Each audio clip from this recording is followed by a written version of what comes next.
Cười nữa, cười nữa. 1, 2, 3. Vỗ tay, vỗ tay, vỗ tay.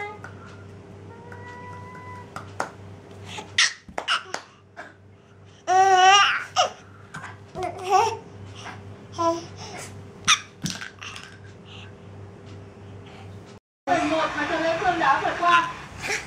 Và mình sẽ chuẩn bị khởi động qua câu hỏi của chương trình.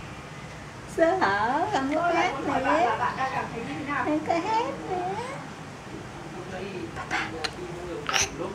Sau khi Bây giờ tập lại rồi chị ạ. xem cổ vũ của một các bạn ở nhà thì khi mà tập lại, sau khi xem ba bạn khởi động, sau khi mình tập Quay đi đâu là quay theo vậy con.